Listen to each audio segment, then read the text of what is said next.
Sesungguhnya orang yang membusungkan dada tidak lurus hatinya, tetapi orang yang benar itu akan hidup oleh percayanya. Selamat pagi Bapak Ibu Saudara, salam sejahtera, damai Kristus beserta kita semuanya. Sungguh bersyukur di pagi hari ini kita memuji Tuhan, menyembah, mengagungkan namanya. Dan saat ini kita akan kembali merenungkan kebenaran firman Tuhan, kebenaran yang akan mengubahkan hidup kita, menguatkan iman kita, dan menolong kita untuk mengerti kehendak Tuhan. Mari saudaraku yang terkasih dalam Tuhan, kita berdoa. Terima kasih Bapa di dalam surga, berkat-Mu melimpah atas hidup kami. Kami mengucap syukur di malam hari Engkau boleh menjaga kami. Kami bangun dalam penuh sukacita karena Tuhan memberikan hidup yang baru bagi kami. Berkati kami dalam ibadah ini Bapa. Roh hikmat, Roh Kudus, Roh kebenaran pimpin kami. Ajar kami agar kami dapat semakin mengerti akan firman Tuhan, firman yang mengubahkan, firman yang meneguhkan, firman yang menuntun kami untuk semakin mengasihi Tuhan. Dalam nama Yesus Kristus, kami berdoa dan mengucap syukur. Haleluya. Amin. Tetapi orang yang benar itu akan hidup oleh percayanya. Haleluya. Minggu kemarin kita sudah belajar sikap yang pertama yang harus, yang perlu kita miliki untuk dapat menikmati kasih setia Allah. Sikap yang pertama, rendahkan diri di hadapan Allah. Dan kedua yang akan kita renungkan bersama-sama, hidup benar di hadapan Tuhan. Rendahkan diri di hadapan Tuhan. Yang kedua, hidup benar di hadapan Tuhan. Hidup benar adalah hidup yang taat firman Tuhan. Hidup yang menaati firman Tuhan. Hidup yang melakukan kebenaran dan perintah-perintah Tuhan. Nah, Bapak Ibu Saudara, saya ingin mengajak Bapak Ibu Saudara setelah ibadah ini membaca secara keseluruhan Habakuk pasal yang pertama dan juga pasal yang kedua. Ada 37 ayat.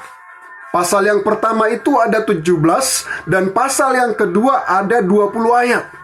Jadi ada 37 ayat, 2 pasal dari kitab Habakuk. Nah, yang menarik adalah dari 2 pasal itu hanya 2 ayat. Hanya 2 ayat yang membahas, hanya 2 ayat yang menyinggung tentang orang benar. 1 ayat dalam pasal yang pertama dan 1 ayat lagi dalam pasal yang kedua. Dan menarik saudaraku yang terkasih dalam Tuhan Yesus, dalam masing-masing ayat ini hanya sedikit disebutkan tentang orang yang benar. Pasal yang pertama ayat yang keempat berkata demikian, itulah sebabnya hukum kehilangan kekuatannya dan tidak pernah muncul keadilan. Sebab orang fasik mengepung orang benar, itulah sebabnya keadilan muncul terbalik. Sebab orang fasik mengepung orang benar. Dan ayat yang berikutnya dalam pasal 2, sebagaimana kita sudah baca bersama-sama. Di dalam ayat yang keempat dikatakan, sesungguhnya orang yang membusungkan dada tidak lurus hatinya, tetapi orang yang benar itu akan hidup oleh percayanya. 37 ayat. Tetapi hanya 2 ayat yang membahas tentang orang yang benar. Nah, saudaraku yang terkasih, Bapak Ibu, apa yang dapat kita renungkan dalam hal ini? Yang pertama, masih ada orang benar di antara bangsa Israel. Masih ada orang benar di antara orang-orang Yehuda, Bapak Ibu Saudara, bangsa Israel. Yang kedua, walaupun masih ada orang yang benar di antara orang-orang Yehuda, namun jumlahnya kecil, jumlahnya sedikit, bagaikan menemukan jarum dalam tumpukan jerami. Firman Tuhan mengatakan mereka dikepung, dikelilingi orang fasik. Orang-orang benar ini yang jumlahnya sedikit, yang jumlahnya kecil ini, di dalam pasal 1 ayat 4 dikatakan mereka dikepung, dikelilingi oleh orang-orang fasik. Dan orang-orang fasik ini, Bapak Ibu Saudara terkasih dalam Tuhan Yesus, adalah orang-orang yang berasal dari bangsa Israel sendiri. Jadi apakah yang dimaksud dengan orang fasik? Orang fasik adalah orang yang keluar dari ketaatan hukum Allah. Orang fasik adalah orang yang menerima kebenaran tetapi tidak melakukannya. Dan itu adalah orang-orang Israel. Merekalah yang mengelilingi orang-orang benar ini, orang-orang yang melakukan firman Tuhan. Dari kebenaran firman Tuhan ini kita bisa juga merenungkan bahwa untuk menjadi orang benar, untuk menjadi orang yang hidup menaati firman Tuhan, itu bukanlah hal yang mudah.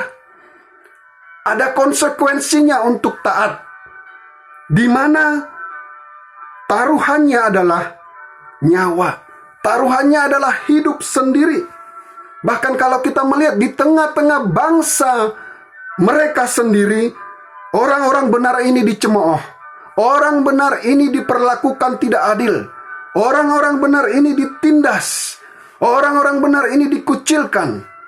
Karena mereka memilih hidup benar, hidup menaati perintah Tuhan.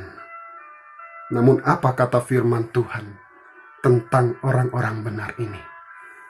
Orang benar itu akan hidup oleh percayanya. Sekalipun mereka dikelilingi, dikepung oleh orang-orang fasik. Dan nanti kita melihat di dalam pasal yang kedua ini, bagaimana orang-orang benar itu juga dibawa ikut dalam pembuangan. Namun firman Tuhan mengatakan tetapi orang benar itu akan hidup oleh percayanya. Dan firman ini Allah yang katakan secara langsung kepada Nabi Habakuk. Orang benar itu akan hidup oleh percayanya.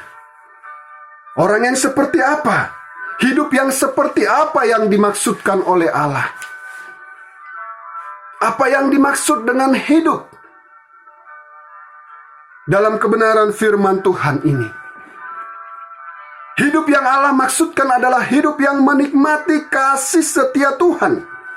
Hidup yang menikmati kebaikan Tuhan. Hidup yang menikmati kemurahan Tuhan. Orang benar ini akan hidup oleh percayanya. Hidup menikmati kasih setia Tuhan.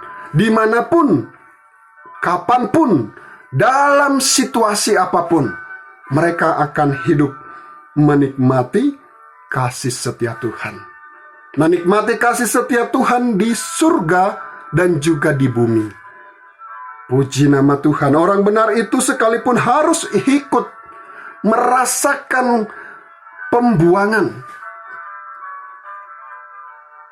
Mereka ikut merasakan mengalami pembuangan akibat dosa-dosa, akibat pemberontakan, akibat ketidaktaatan, akibat kesombongan dari saudara-saudaranya. Tetapi sekalipun mereka ikut dalam pembuangan, namun mereka akan senantiasa menikmati kasih setia Tuhan. Sebaliknya, saudara-saudaranya yang tidak taat, saudara-saudaranya yang sombong, yang tidak lurus hatinya itu, mereka mengalami kesusahan. Mereka diperbudak dan juga diperlakukan semena-mena oleh orang-orang Babel. Namun orang benar itu akan hidup oleh percayanya, menikmati kasih setia Tuhan. Adakah buktinya? Apakah Habakuk pasal 2 ayat yang keempat ini terbukti? Ada, Bapak Ibu Saudara, nyata, jelas. Dan bukti itu dapat kita lihat dalam kehidupan Belsasar. Guru sekolah minggu pasti ngerti siapa itu Belsasar. Belsasar, Sadrak, Mesak, dan Abednego. Belsasar adalah Daniel, Bapak Ibu Saudara. Keempat anak muda ini, keempat orang-orang Yahudi yang hidup benar ini juga ikut dibawa dalam pembuangan. Mereka dibawa ke pembuangan atas titah langsung dari Raja Babel, Raja Nebukadnezar. Dan kebenaran firman Tuhan ini bisa kita lihat di dalam Daniel pasal 1 ayat 1 sampai 8. Bagaimana orang-orang benar ini juga ikut dibawa dalam pembuangan akibat dosa, perbuatan pelanggaran, kesombongan dari saudara-saudaranya. Tetapi firman Tuhan mengatakan mereka menikmati kasih setia Allah sekalipun mereka dalam pembuangan. Yang pertama, Raja Babel memperlakukan mereka secara istimewa. Kita bisa melihat itu dalam Daniel pasal 1. Bagaimana Raja Babel menetapkan Daniel dan kawan-kawan, menetapkan mereka dapat menikmati santapan raja. Bahkan firman Tuhan mengatakan mereka dapat menikmati anggur yang biasa diminum oleh raja.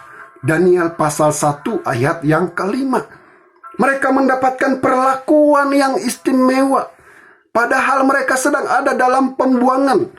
Mereka sedang ada dalam tawanan.